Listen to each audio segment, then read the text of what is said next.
I feel as if I can talk a lot about the conditioning of the world and how negative it can be to us. But on the flip side, it can also be very positive. But that's a personal choice that you need to make in what you put into your mind. Like, you become what you eat and you become what you consume. So it's having a practice in mindfulness as to what you put into your body.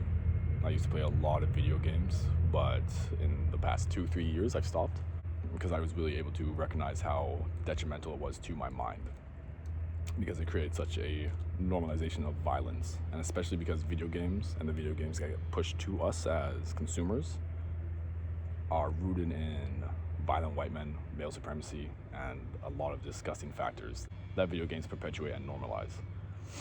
Like when I was playing Red Dead Redemption, my ex-partner and I would play it together, and she'd be like, "This is really cool, this is really fun, but why are you kneecapping everybody?" And I'm like, "Because this is video games, this is what I do, I'm Arthur Morgan." And then she would play it, and she would just live as Arthur Morgan. She would buy food, go shopping, and just like explore the map. It was a very interesting dichotomy between the two approaches, especially between a male and a female approach. And even when I was watching Love, Death, and Robots a few months back, my dad thought it was great, but I thought it was disgusting. I was very violated by it, which is ironic because I have a Love, Death, and Robots tattoo. But that's the danger of normalization and accepting it for what it is and not actually questioning it or questioning why you're doing it or why you're consuming it. When I stopped playing video games, I started to interact with the world more, I started to read more books, and I was able to become more in alignment with my religious and spiritual beliefs as opposed to my material desires. We see the world for what it is and don't critically reflect or question it, and just accept it for how it impacts us. And that's a big journey.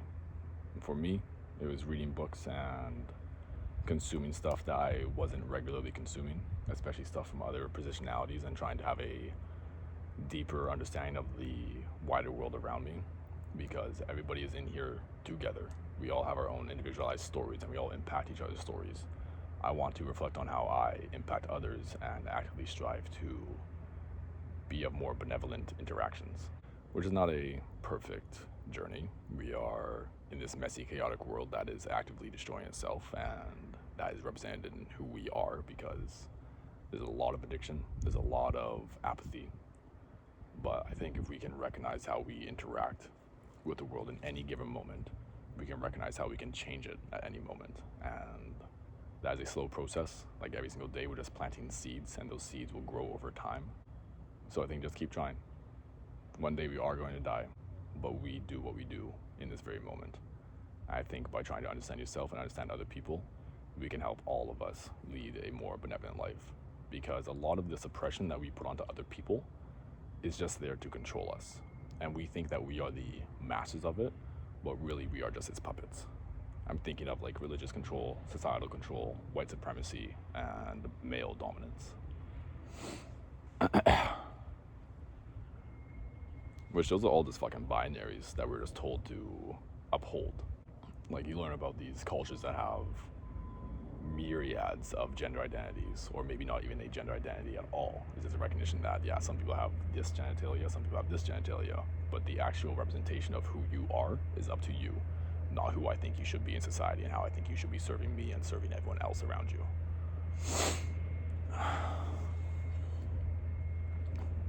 So just try. Recognize that you are of your culture, but you are also making your culture. You are the individual in the collective. And that's why I like diaspora so much, because it positions the individual in their larger collective, and how they personally interact and change it and shape it. And start thinking of like tradition versus innovation.